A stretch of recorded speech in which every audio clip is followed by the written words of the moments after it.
Hello everybody, it's Sarah, and today is a video that has been long in the making. It's the second video in a series that I started I think over half a year ago, and that is my Anne Bishop Spotlight series. Anne Bishop, of course, is my favorite author of all time, and I really wanted to make a series highlighting her amazing works because she's not really an author that is talked about a lot on BookTube, and I haven't really seen anyone talking about her on the internet in general. There will of course be the odd one out who will most of the time talk about the other series by Anne Bishop, but she just doesn't get the hype that I think she deserves, and so I started the Spotlight series. In the first video, which I will link down below, I talked a little bit about Anne Bishop as an author in general and gave a quick overview of her series, as well as went a little bit more in depth about the other series. The second video is going to be about two of her series. First, the Alainn trilogy, and then also the Ephemera series. And then the last video, which I already have planned, I am going to film it now, you won't have to wait as long, is going to be all about my favorite series of all time, which is the Black Jewel series. But anyway, let me just get right into it with the Alainn trilogy and tell you all about this series. This series consists of Pillars of the World, Shadows and Light, and The House of Gaian, and it's an adult high fantasy series. It's set in a world where you kind of have three different kinds of people. You have normal humans like you and me. You have witches that are women that can control the elements. What that means is that each witch has an affinity to either earth, water, fire, or air, so your usual elements of course. But they can also have affinity to two or more elements. And then you have the Fae, who are kind of living apart from your usual human. They live in Alainn, where you can get through shining bridges, I think they were called, or shining roads. I can't remember. It's been a while since I last reread the series, to be honest. But anyway, the Fae aren't like your usual Fae in literature. They are more like elves, I would say. They look human, but they have pointy ears, and they can turn into one animal. Each Fae has one animal they can turn into. That might be a horse, that might be a raven, that might be a fox, that might be an owl. It depends on the Fae. Anyway, Fae are kind of arrogant. They live apart from humans and witches in their own little world, Alainn, where they can go through shining bridges. However, at the beginning of this series, something strange is happening through their world. It's kind of like getting lost bit by bit. Parts of Alainn suddenly are enshrouded in this mist, and no one ever hears of the Fae again that lived in those parts. And so the first book in that series kind of is all about finding out what causes this, what causes Alainn to slowly disintegrate, and it's also about a young witch named Ari who seemingly holds the secret to why this is happening. The thing that I love about Anne Bishop's books, and that is also a very strong plot point in these books, is that they're in a way very feminist fantasy books, as in there is a lot of talk about gender dynamics and what happens when gender dynamics are kind of destroyed and get out of balance. For example, the Fae are a very matriarchal society, which you don't see very often in fantasy. Then the witches also have a very female-centered society, of course, because women are the one holding the most power. And there's also a subplot in all of those series of inquisitors coming to this country. All of this is set in, not Alainn, but the one where witches and humans live. And they want to kill all the witches. It's pretty much just medieval European history. You have inquisitors, you have them trying to kill all the witches, trying to find all the witches. And in doing so, also taking away power from human women.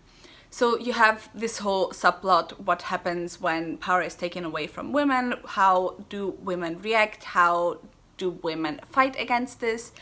And the thing that I probably love most about these books, about Anne Bishop's books in general, is that it's full to the brim with strong female characters. And not just strong female characters, but also strong female friendships. And the strong female characters aren't obviously strong female characters. They aren't the type of character that you see so often in high fantasy, where it's just okay, you have a woman and let's just give her a knife or a sword in her hand, and now she's a strong female character.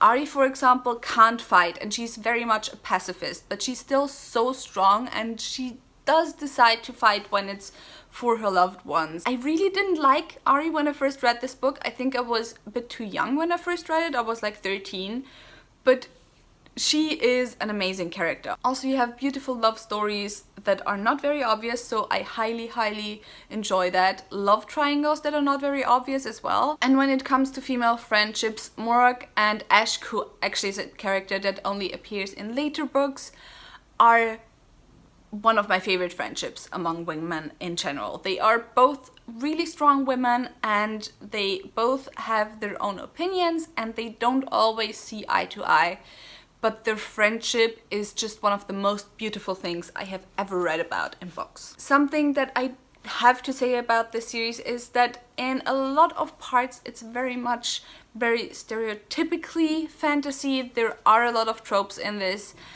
but I think Anne Bishop does tropes very well. She does tropes a bit like Brandon Sanderson, where yes, they are tropes, but she adds something new to them that do make them very interesting. But anyway, that's everything I wanted to say about this series, so this video doesn't get too long. I would highly recommend you check this out. I'm not sure if this is my second favorite series by Anne Bishop or the one I'm going to talk about after that, but it's definitely one that I highly enjoy and that I highly enjoy rereading again and again, and it's really do a reread, to be honest. The next series I want to talk about is the Ephemera series, which consists of Sebastian and Belladonna, which is kind of the original duology, as in the whole conflict is resolved after the second book, and then there's a kind of spin-off which is Bridge of Dreams. So I hesitate to call this a trilogy because it's like not all three books are really like the same story. This is set in a very interesting world. It's a world where landscapes are connected by bridges and you can get from one landscape to another, and the world around you is very much influenced by your heart's desires and also your fears and your feelings. And depending on your desires, your fears, your feelings, the world around you will change. You will get to another landscape maybe. You might not ever find the way back to where you usually come from. And it's just very whimsical, everything. And the main conflict of these books is that there is something called, I think, the World Eater. Like from German translated, it would be the World Eater, who just tries to change everything for the negative, to change the world into a world of nightmares.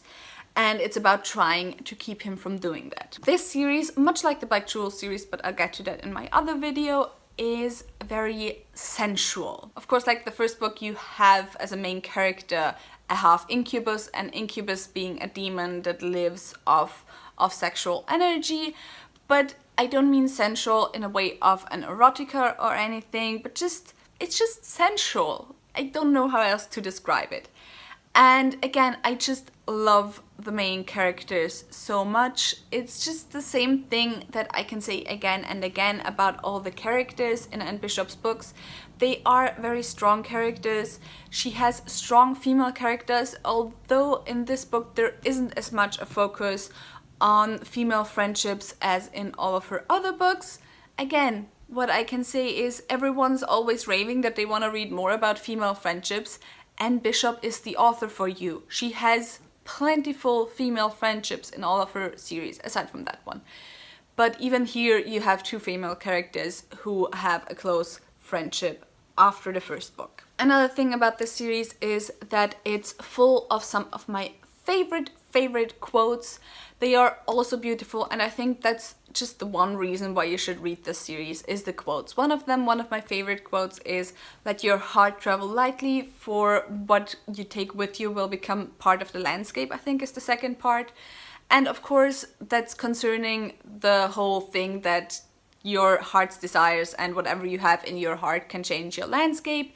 And if you travel with a very dark heart, you might end up in a landscape that's like not very nice and very dark. But I think we can very much also take that for ourselves, because I do think that even in our world, when I notice that when I am very happy, that when I feel light, I guess, like not light as in light and darkness, but light as in heavy and light, when I feel very light, that the stuff that happens to me is a lot better than when I feel sad and when I feel angry and all that type of stuff. That people I meet just act differently around me. So I think it's something that we can take for ourselves as well. And there's loads of other quotes like that in these books as well.